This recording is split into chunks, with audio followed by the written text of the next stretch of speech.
name of God. Now I know what it feels like to be God.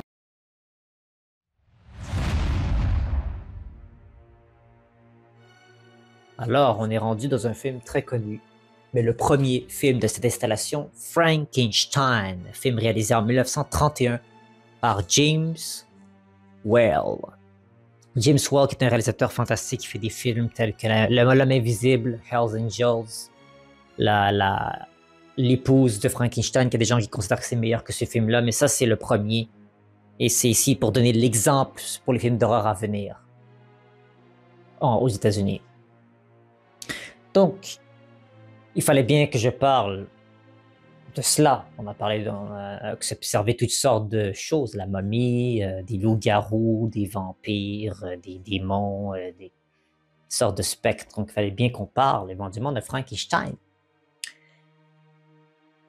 Déjà, on va arriver tout de suite vers le premier critère. Le film a-t-il réussi à m'effrayer d'une quelconque manière que ce soit? Je me mets à l'époque. C'était un film qui a été fait c'est mon plus vieux film de toute la série des Horreurs Octobre. Il est fait en 1931.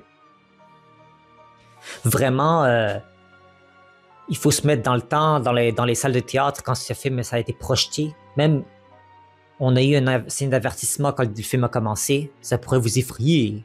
Vous pourrez même tomber sans connaissance. Soyez-en avertis.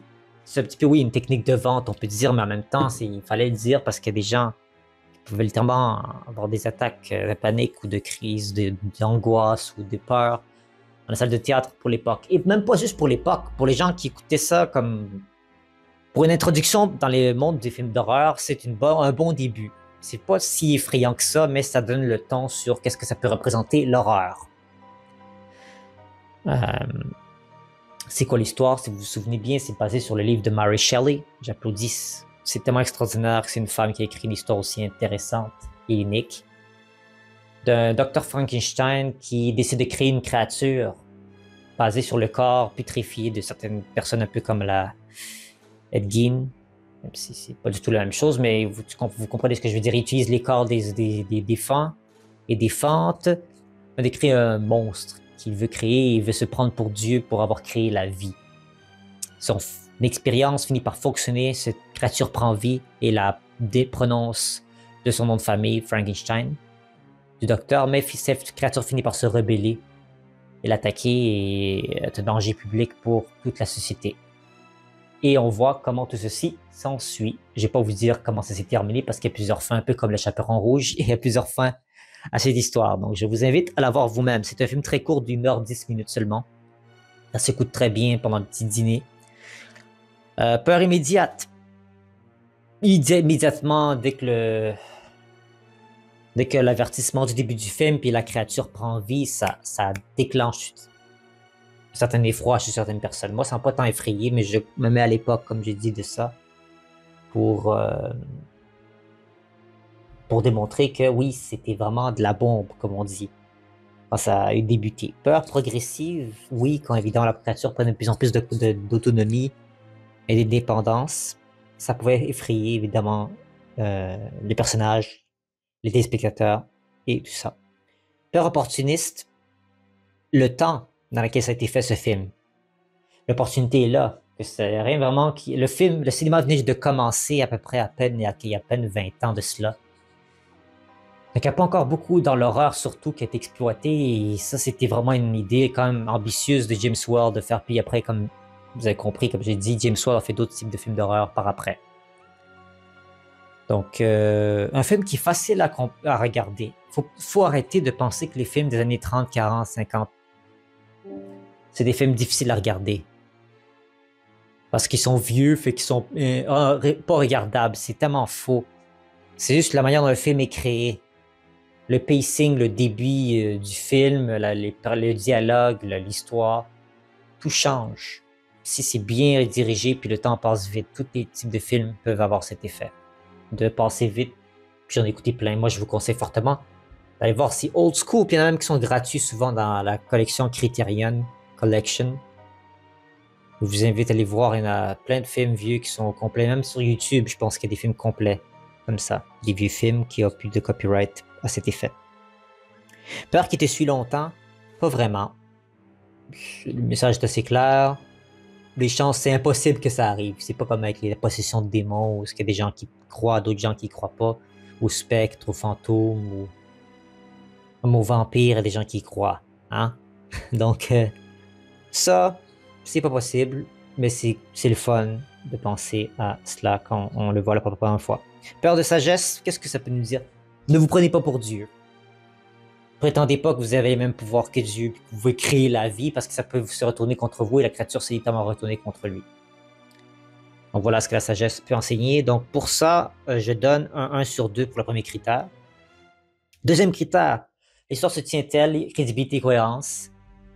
Oui, l'histoire se tient-elle du début jusqu'à la fin?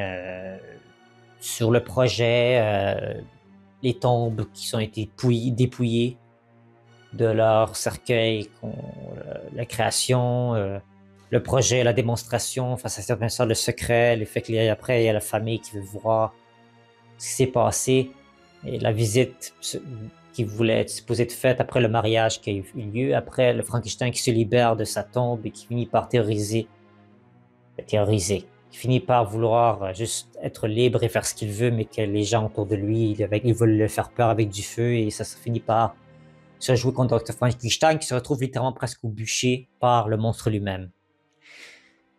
Donc, je mets un bon 1.5 sur 2. Voilà, c'est bien.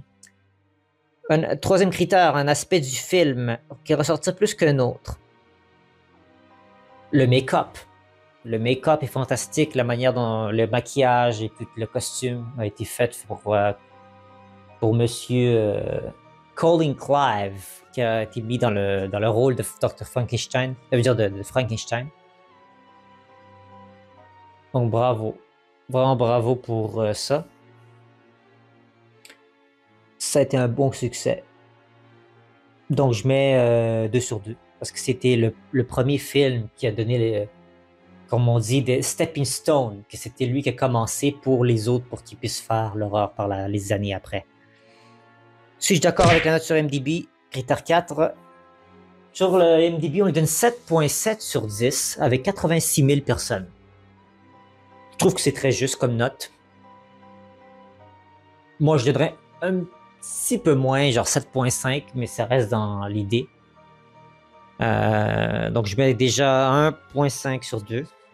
Cinquième critère. Vais-je le revoir de nouveau, ce film? Oui, il est le fun à voir, il n'est pas compliqué à voir.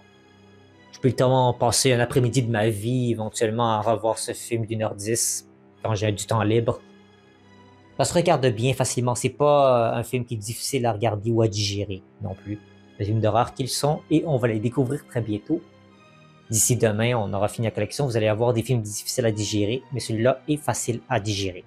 Donc voilà ce qui conclut un peu l'analyse de ce film de Frankenstein, The First, le seul du début et pas l'unique, dans le moindre, mais la pierre du début de l'horreur.